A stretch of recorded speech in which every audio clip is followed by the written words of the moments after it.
Bismillahirrahmanirrahim. Assalamualaikum warahmatullahi wabarakatuh. Kami dari kelompok 11 yang beranggota saya sendiri Putri Devia dengan nomor NIM 210 11 10 423 dan teman saya yang bernama Hibjur Rahman Arsyad dengan nomor NIM 210 11 10 272. Dosen pengampu Ibu Syariah MAG mata kuliah Ulumul Hadis. Di sini kami akan menjelaskan tentang peta konsep yang berjudul Ilmu Rizalul Hadis. Ilmu Rizalul Hadis dibagi menjadi 3. Yang pertama, pengertian ilmu Rizalul Hadis. Yang kedua, urgensi ilmu Rizalul Hadis. Dan yang ketiga, contoh aplikasi ilmu Rizalul Hadis. Yang pertama, pengertian ilmu Rizalul Hadis. Kata Rizal al-Hadis terdiri dari 2 suku kata dan telah menjadi istilah yang baku bagi ulama hadis, sehingga kedua kata itu tidak dapat diartikan secara terpisah. Istilah Rizal al-Hadis menurut bahasa berarti orang-orang di sekitar hadis. Jika ada kata Rizal al-Hadis ditambah dengan kata ilmu di depannya sehingga menjadi ilmu Rizal al-Hadis, yang berarti ilmu tentang orang-orang di sekitar hadis. Sedangkan ilmu Rizal al-Hadis secara terminologi adalah ilmu untuk mengetahui para periwayat hadis dalam kapasitas mereka sebagai periwayat hadis. Selanjutnya, urgensi ilmu Rizalul Hadis dibagi menjadi 3, yaitu faidah ilmu tarik al-ruwat, dan yang kedua macam-macam tarik al-ruwat kitab, dan ketiga ilmu al-zarah wa al-ta'dil. Urgensi ilmu Rizalul Hadis. Yang pertama, faidah ilmu tarik al-ruwat. Ilmu sejarah adalah senjata yang ampuh untuk menolak setiap bentuk manipulasi hadis yang dilakukan oleh perawi yang dusta. Sufyan As-Tsauri berkata, kalau para rawi menggunakan kedustaan, kami menguji mereka dengan ilmu sejarah. Yang kedua, macam-macam tarik al-ruwat kitab. Kitab-kitab yang disusun oleh sejarawan tarik al-ruwat beraneka ragam bentuk dan coraknya sesuai dengan metode yang mereka gunakan.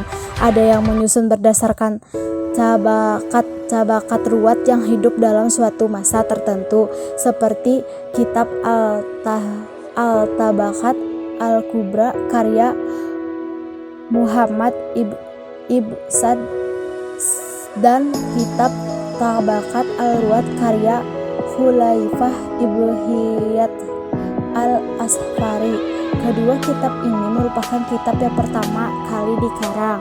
Sebagian yang lain menyusun berdasarkan tahun wafatnya perawi dengan menyebutkan biografi perawi, seperti kitab Tarik al-Islam karangan al-Zahabi.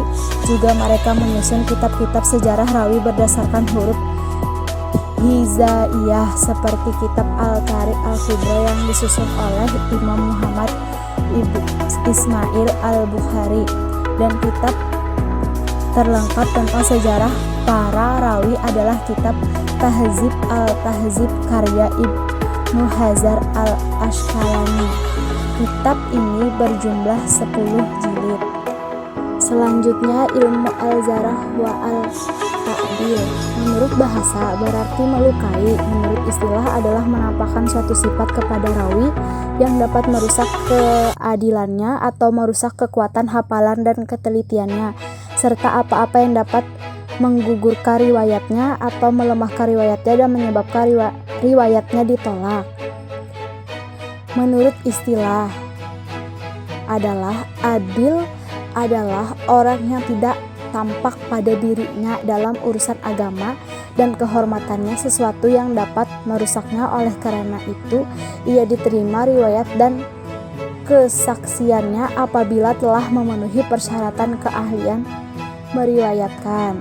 Nah, dari kesimpulan yang dapat kita pahami dari kedua pengertian di atas ialah bahwa ilmu Zarah wa ta'dil merupakan suatu ilmu yang membahas data-data perawi hadis dari segi kelemahan dan kelebihan dalam meriwayatkan hadis dengan membuat kualifikasi tingkat kelemahan dan kelebihan perawi dengan istilah-istilah khusus. Untuk aplikasi ilmu di dalam hadis, pertama itu meneliti pribadi periwayat sebagai kegiatan ijtihad.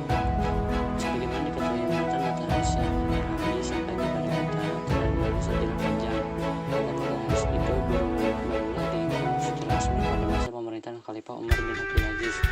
Sebelum hadis itu diimpun secara resmi, penyampaian hadis-hadis Nabi pada umumnya adalah bentuk lisan agar hadis itu tetap terpelihara atau terhindar dari pemalsuan.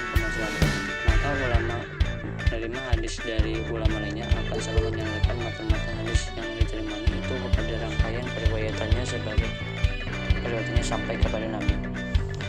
Para periwayat yang disadari oleh matan-matan hadis itu sudah barang tentu akan sangat menentukan tentang dapat dipercaya atau tidak dapat dipercayanya matan-matan hadis yang diriwayatkannya. Oleh karena itu, tidak setiap matan hadis memiliki sandaran periwayat sanad yang sama. Maka dengan sendirinya matan-matan hadis yang demikian banyaknya itu telah melibatkan banyak periwayat. Dengan banyaknya periwayat yang terlibat dalam meriwayatkan satu matan hadis, menunjuk para peneliti hadis untuk beringat dengan menjelaskan segala kekuatan dan kemampuannya untuk meneliti secara cermat dan meneliti setiap sandaran periwayat hadis sebelum mengambil keputusan. Konteks aktualisasi postingan rijalul hadis dalam majalah luas perspektif Al-Quran. Misalnya seperti hadis palsu yang disampaikan oleh Abdullah bin Sabah, setiap nabi memiliki kemauan dan penerima kehendak saya adalah Ali. Hadis palsu ini dimaksudkan untuk menggulingkan Utsman bin Affan pada masa pemerintahannya, kemudian mengangkat Ali menjadi khalifah. Namun usahanya gagal karena banyak sahabat senior yang masih hidup pada saat itu mengetahui bahwa hadis tersebut tidak pernah disampaikan oleh Nabi SAW.